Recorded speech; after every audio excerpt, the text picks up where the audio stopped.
नमस्कार, मी चित्रा राऊत, स्वानंद कन्सल्टन्सी. आज तुमच्यासाठी स्पेशल टिप्स आणलेले आहेत बालदिनानिमित्त. आज 14 नोव्हेंबर बालदिन आहे आणि तुमच्या मुलांना सेविंग हॅबिट अगदी लहानपणापासून लागण्यासाठीच नक्की काय केलं पाहिजे त्याच्याबद्दलचं मार्गदर्शन मी तुम्हाला करणार आहे.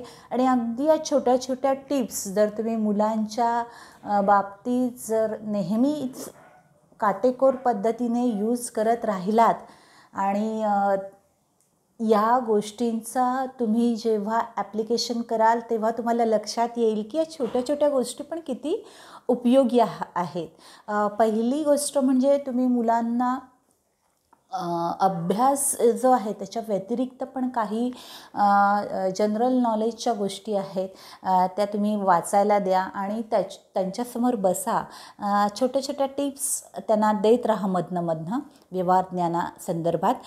दुसरी गोष्ट आहे म्हणजे त्यांना एक छोटी पिगी बँक द्या.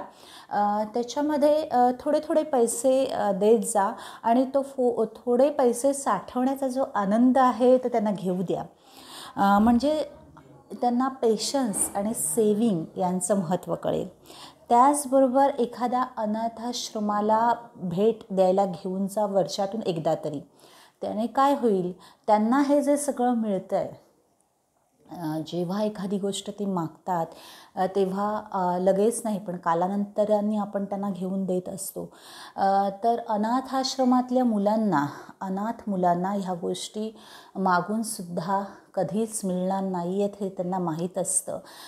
त्यामुळे त्यांना माहिती आहे की पैशांची किंमत. तर ती पैशांची किंमत जशी त्यांना माहिती आहे तशी आपल्या मुलांनाही समजण्यासाठी आपल्या मुलांकडे काय आहे आणि त्यांच्याकडे काय नाही आहे हे समजण्यासाठी तुम्ही त्यांना अनाथाश्रमात घेऊन जा. म्हणजेच त्यांना त्यांच्याकडे जे आहे त्याची किंमत कळेल. काही खेळणी असतात जे काही आपली मुलं काही दिवसांनी वापरत नाही, टाकून देतात. त्याचबरोबर काही कपडे पण असतात की हे मला आवडलं नाही, ते मला आवडलं नाही. पण त्या बिचारा अनाथ मुलांना त्या सगळ्या गोष्टींचा हट्ट म्हणा किंवा तक्रार कुणाकडेच करता येत नाही. जे त्यांना मिळाले ते त्यांना आपलं करून घ्यावं लागतं. तर ह्या सगळ्या गोष्टी तुम्ही त्या अनाथाश्रमात जाऊन अनाथ मुलं कशी वागतात ते त्यांना एकदा दाखवा. म्हणजे त्यांना त्यांच्याकडे काय काय आहे त्याची थोडीशी जाणीव त्यांना त्या बालवयात देखील होईल. त्याचबरोबर जेव्हा तुम्ही त्यांना पॉकेट मनी देताय, म्हणजे काही दिवसांनी, आता मुलं तुमची छोटी असतील पण काही दिवसांनी ते तुमच्याकडे पॉकेट मनी मागायला सुरुवात करतील. पण ते देताना त्यांना एक स्पेसिफिक टार्गेट ठरवून द्या की हे जे पैसे आहेत ते तुला 4 दिवसांसाठी नव्हे, 5 दिवसांसाठी नव्हे, तर पूर्ण महिनाभरासाठी दिलेले आहेत. तर तू त्या महिनाभराचं खर्चाचं प्लॅनिंग तू ह्याच्यामधून कर. त्यामुळे हळूहळू मुलांना फायनान्शियल प्लॅनिंगची सवय लागते.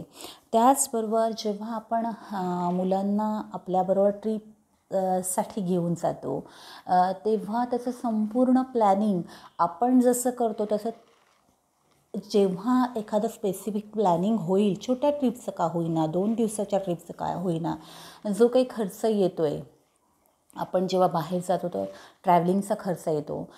त्याचबरोबर मध्ये येता जाता काहीतरी आपण खातो, खाण्याचा खर्च येतो, राहण्याचा खर्च येतो हॉटेलिंगचा, त्याचबरोबर तिथे फिरण्याचा खर्च येतो. हा सगळा खर्च जसं आपण एका पेपरवर प्लॅनिंग करतो तसं त्यांना पण ते करायला लावा की कशा प्रकारे तुला काय वाटतं आहे, आपण घरून निघताना किती पैसे घ्यायला पाहिजेत किंवा कशा प्रकारे हा सगळा खर्च जो आहे तो लिहून ठेवला पाहिजे नीट, आणि कशा प्रकारे एवढ्या पैशामध्ये आपली ट्रीप व्हायला पाहिजे. एक बजेट 10,000 असेल तुमचं, 50,000 असेल, तर त्या बजेटप्रमाणे तुमचं कशा पद्धतीने त्या ट्रिपचं फायनान्शियल प्लॅनिंग व्हायला हवं आहे.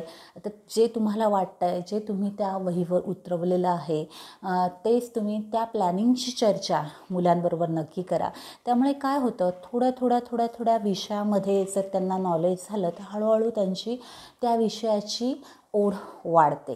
आणि जेव्हा खरोखर ते त्यांच्या जीवनाचं प्लॅनिंग करायला जातील तेव्हा ह्या सगळ्या गोष्टी आपण स्वतःहून शिकलो तर त्याचा एक वेगळा आनंद त्यांना असेल.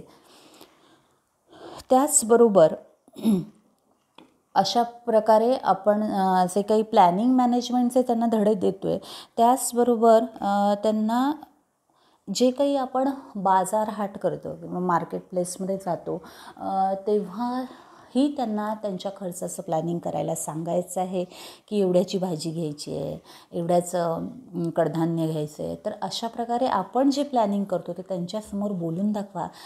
त्यामुळे काय होईल, आज ना उद्या ह्या सगळ्या प्लॅनिंगची त्यांना गरज असणारच आहे. पण आपल्याबरोबर जेव्हा ते प्लॅनिंग करायला सुरुवात करतात तर तो त्यांचा जेव्हा त्यांच्या वेळच्या प्लॅनिंग ते करतील तेव्हा तो आनंद त्यांचा वेगळाच असतो.